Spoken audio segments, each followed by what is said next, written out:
memberitahu kepada petugas staf kami, caregiver kami bahwa saya mau pergi dulu ya gitu, sehingga kita tahu oh bapak ini sedang pergi keluar gitu. Kan tanggung jawab kami mengenai kesehatan dan keselamatannya beliau tinggal di tempat kami di Senior Living.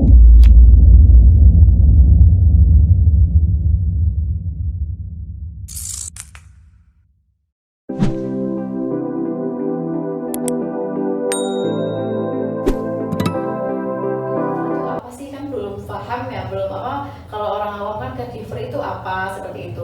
Mungkin bisa sedikit diceritakan untuk tentang caregiver itu apa, terus tahu nggak misalnya suka duganya jadi seperti apa, kan kita nggak tahu juga ya Bu ya, gimana. Caregiver itu adalah perawat orang tua gitu, dimana caregiver itu dia memberikan assisted living, kalau di tempat kami kita sebutnya assisted living atau pendampingan untuk kegiatan atau kebutuhan hidup sehari-hari dari lansia tersebut atau orang tua tersebut. Nah, itu suka dukanya ya.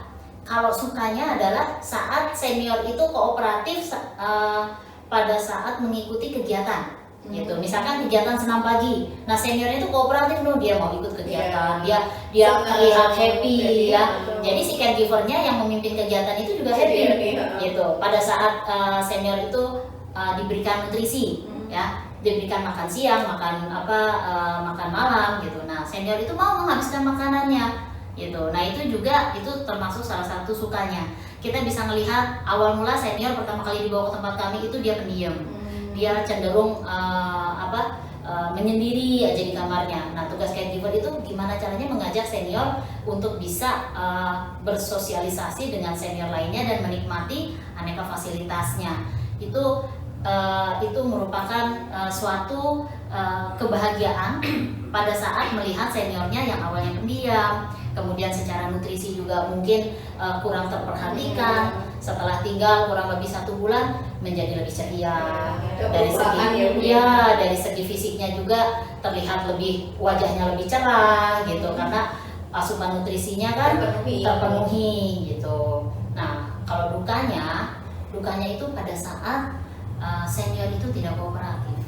Pada saat dia lagi bersedih, misalkan ada senior yang karena ada konflik internal, akhirnya dilampiaskan kepada caregiver yang merawatnya gitu. Contoh ya, kadang sih walaupun tidak semua ya, mereka sampai melakukan tindakan yang tidak menyenangkan, seperti misalkan memukul atau mencubit gitu. Nah seorang caregiver itu kita didik, kita latih untuk ini adalah fase di mana senior itu dia moodnya lagi nggak bagus, jadi kita jangan sampai terpancing. Justru tugas kita adalah gimana mengalihkan sedihnya, marahnya si senior tersebut, untuk kembali happy melalui kegiatan gitu. Jadi dukanya itu saat kita harus menghadapi bad moodnya dari senior tersebut. Kedua ya tentunya saat yang namanya orang tua ya Mbak, bisa sewaktu-waktu sakit, terpleset dikit patah tulang karena dia ternyata punya osteoporosis. Ya sedihnya juga saat merawat, saat senior yang dirawatnya itu tiba-tiba sakit, entah itu sakit karena memang alami atau karena kayak kemarin tuh ya tidak sengaja, ataupun kayak kemarin saat pandemi. Nah itu kita banyak sedih tuh, karena ya kita nggak bisa bawa senior kita kemana-mana untuk mencegah terjadinya pemaparan dari virus tersebut. Jadinya mereka agak-agak kita karantina di fasilitas hunian, dan itu membuat mood mereka itu jadi sering jeleknya dibandingin bagusnya. Akhirnya ya caregivernya suka dicemberutin, suka dimarahin tanpa padahal nggak salah. Tapi biasanya setelah marah sih senior selalu, maaf ya tadi saya sudah marahin kamu gitu. Nah, makanya kalau di tempat kami tuh fasilitas yang digunakan oleh senior itu boleh digunakan bersama oleh si caregivernya gitu. Contoh fasilitas kita nonton bareng tuh kan ada fasilitas audio visual untuk nyanyi karaoke gitu. Nah selain seniornya yang harus dibuat happy, caregiver juga harus happy, karena tidak mungkin orang yang kesel bisa bikin orang yang dirawatnya happy Iya, kan. betul. Gitu. Jadi kita untuk naikin moodnya dari si caregiver itu memang kita bikin kegiatan-kegiatan sesuai hobi dan minat dari si caregiver tersebut. Jadi caregiver dibuat nyaman Supaya para merawat seniornya juga senior dibuat dengan happy Iya. sehingga seniornya nyaman Iya. tinggal di tempat senior living ini. aku sih Ini berarti ada feedback, ada Ada, dan saling itu loh apa? saling kait gitu menguntungkan Iya. juga kan. Betul. Ya, kalau di tempat kami caregiver untuk khusus merawat orang tua ya. Iya. Tapi kalau di negara lain sekarang istilah profesi caregiver ini juga bisa dipakai untuk merawat baby atau Iya. atau orang yang ketergantungan atas obat-obatan adiktif ya. Gitu. Karena kan dia caring ya, caregiver. Dia memberi perhatian gitu. Gitu. Nah ini selama 2 hari ini kan Rukun Senior Living sudah mengadakan pelatihan kan di sini Iya, untuk betul. siswa kami yang kelas 11 dan 12. Iya. Nah, apakah ada kemungkinan untuk siswa-siswa kami itu bisa menjadi caregiver? Apalagi kan sekarang kebutuhan caregiver itu sedang banyak dibutuhkan gitu, dan peluangnya sangat besar sekali. Kira-kira bagaimana? Apa? Ya, kan kurang lebih sudah sekarang hari keberapa nih ya? Dari hari Senin ya kita pelatihan ya. Ya kurang lebih dari 2-3 hari ini ya kita pelatihan. Kalau melihat potensi dari siswa-siswinya itu sangat berpotensi kalau mereka berminat menjadi seorang caregiver gitu. Ya, kami di Rukun Senior Living membutuhkan sumber daya manusia yang bisa kami latih kembali, ya kami didik untuk menjadi seorang caregiver.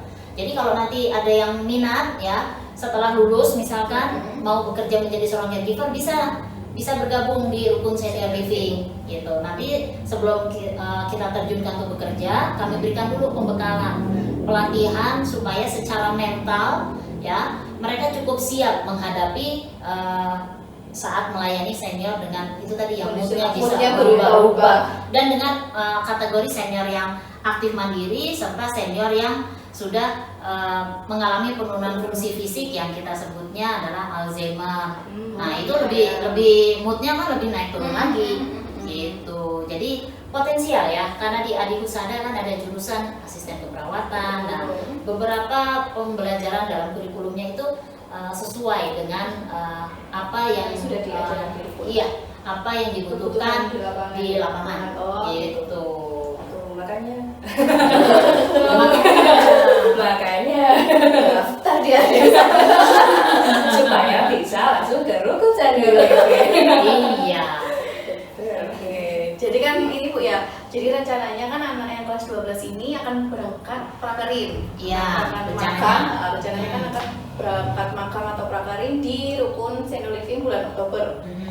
Mungkin ada pesan khusus buat mereka yang akan berangkat magang di Rukun Senior Living. Ya, pesan khususnya adalah yang pasti mereka harus siapkan secara fisik ya. Kita mereka harus sudah vaksin ya, vaksin COVID minimum vaksin kedua gitu.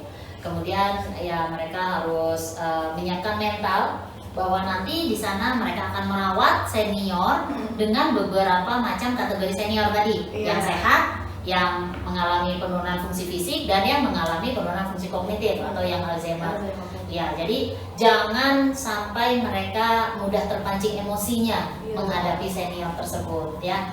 Terus selanjutnya ya membawa perlengkapan kebutuhan untuk menunjang bekerja di sana gitu. Termasuk obat-obatan pribadi. Gitu. Kalau sampai mereka butuh kan bisa. Iya, betul. Tidak jauh-jauh.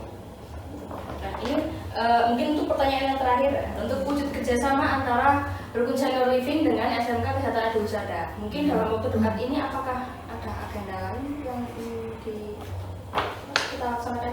Ya, untuk kerjasama dengan Adi Husada dalam waktu dekat ini tentunya kita ingin semakin mengeratkan ya hubungannya antara industri dengan dunia pendidikan, apalagi kalau bukan melalui rekrutmen atau penyerapan tenaga kerja dari industri kepada SMK gitu.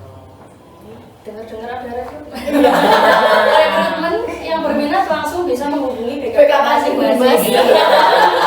BKK sekolah ya, SMK di bisa langsung tanya-tanya. Tadi kan sudah kita gali banyak sekali tentang Informasinya. Nah, nanti mungkin kok saya terlihat aneh ya, kepinginnya Mben itu ke Ben Ben apa sih Mbak? nanti nanti kepinginnya itu ke sini ke Rukun Senior Living, bisa langsung tanyakan tanya ke BKK. Mas. Dan Rokas. Kayak gitu. Ya. Ya, mungkin itu tadi ya, kita sudah dapat banyak sekali informasi ya dari Bu Lydia tentang Rukun Rukun Senior Senior Living dan beberapa sedikit menyinggung tentang caregiver tadi ya Pak Betul ya. juga. Betul. Oke, mungkin segitu saja episode kali ini. Terima kasih banyak Bu Lydia karena sudah menyempatkan waktunya ke sini dan Sama-sama. sharing-sharing. Ya. Jadi Terima kasih banyak. Ya, sama-sama Mbak Sean. Iya. Asik gak sih Bu namanya Sam? Mbak Sam. Ya mungkin tuh segitu dulu aja. Mungkin kita bisa bertemu lagi di lain Episode waktu selanjutnya. dan jangan lupa like, komen, dan subscribe. Dan jangan lupa juga Mbak, Apa? Mas, oke. dan kalau PPDB SMK Desa ini sudah dibuka. Oh, PPDB-nya sudah dibuka. Iya. Jadi bisa langsung Langsung datang aja. Biar nanti bisa langsung gabung di Rukun Senior Iya. Living. Siap. Betul. Kita di Rukun Senior Living siap untuk bekerja sama dengan SMK Adi Husada. Wah. Saya selalu Alhamdulillah. mengalami. Ya. Oke, kalau gitu mungkin kita tutup aja Mbak. Oke, dan sampai jumpa Di video selanjutnya. Bye.